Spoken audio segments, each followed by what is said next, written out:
Then says Fafnir, Such counsel I give thee, that thou take thy horse and ride away at thy speediest. For oft times it falls out so that he who gets a death wound avenges himself none the less. Sigurd answered, Such as thy redes are, I will nowise do after them. Nay, I will ride now to thy lair, and take to me that great treasure of thy kin. Ride there then, said Fafnir, and thou shalt find gold enow to suffice thee for all thy life days. Yet shall that gold be thy bane, and the bane of every one soever who owns it. Then up stood Sigurd and said, Home would I ride, and lose all that wealth, if I deemed that by the losing thereof I should never die. But every brave and true man will fain have his hand on wealth till that last day. But thou, Fafnir, wallow in the death pain till death and hell have thee. And therewithal Fafnir died. Chapter 19. Thereafter came Regin to Sigurd, and said, Hail, lord and master! A noble victory hast thou won in the slaying of Fafnir, whereas none durst heretofore abide in the path of him, and now shall this deed of fame be of renown while the world stands fast. Then stood Regin staring on the earth a long while, and presently thereafter spake from heavy mood. Mine own brother hast thou slain, and scarce may I be called sackless of the deed. Then Sigurd took his sword Gram, and dried it on the earth, and spake to Regin. Afar thou farest when I wrought this deed, and tried this sharp sword with the hand and the might of me. With all the might and main of a dragon must I strive, while thou wert laid alow in the heather bush, wotting not if it were earth or heaven. Said Regin, Long might this worm have lain in his lair, if the sharp sword I forged with my hand had not been good at need to thee. Had that not been, neither thou nor any man would have prevailed against him, as at this time. Sigurd answers, Whenas men meet foes in fight, better is stout heart than sharp sword.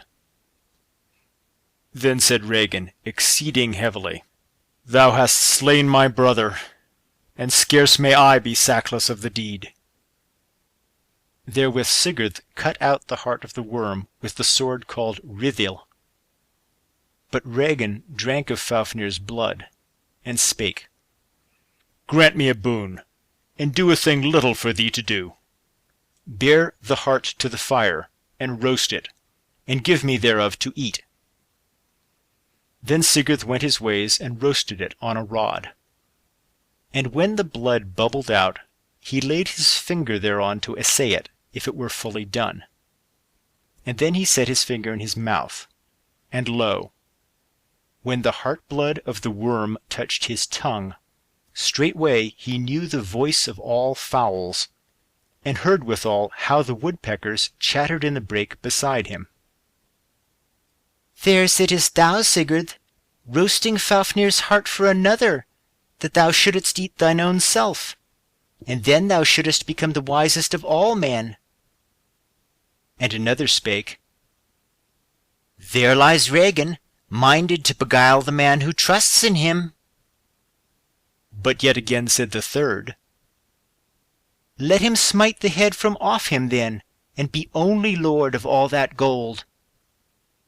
And once more the fourth spake and said, Ah, the wiser were he, if he followed after that good counsel, and rode thereafter to Fafnir's lair, and took to him that mighty treasure that lieth there, and then rode over Hindfell, whereas sleeps Brunhild, for there would he get great wisdom.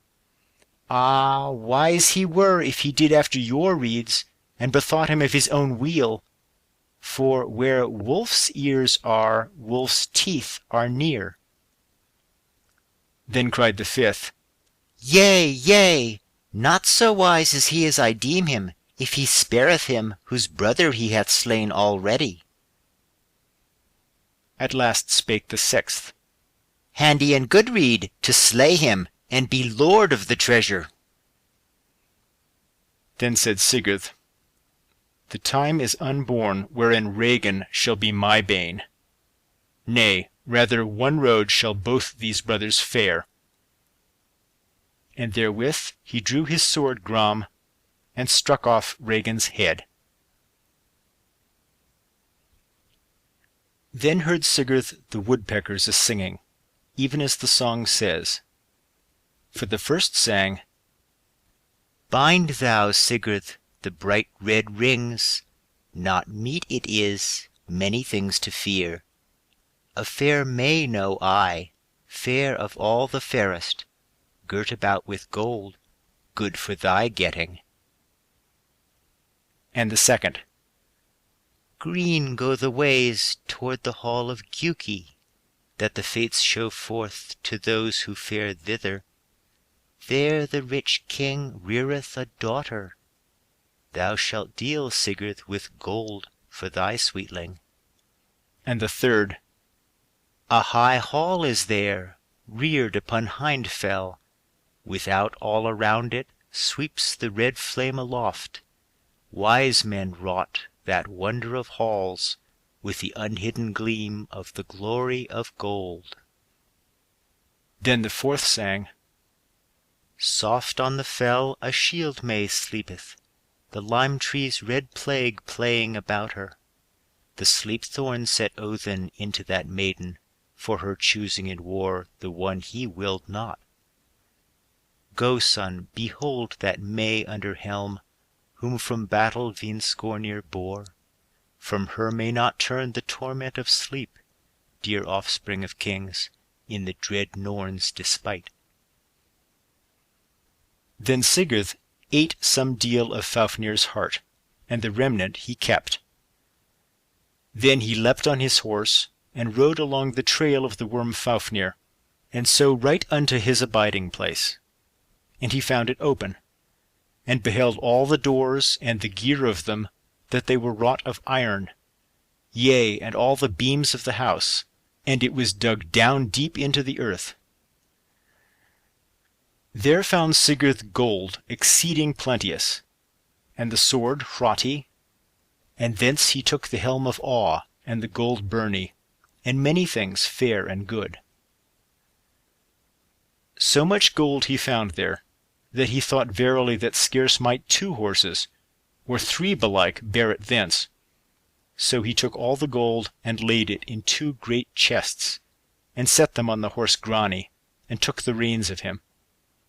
But nowise will he stir, neither will he abide smiting. Then Sigurd knows the mind of the horse, and leaps on the back of him, and smites and spurs into him, and off the horse goes, even as if he were unladen. End of section 5.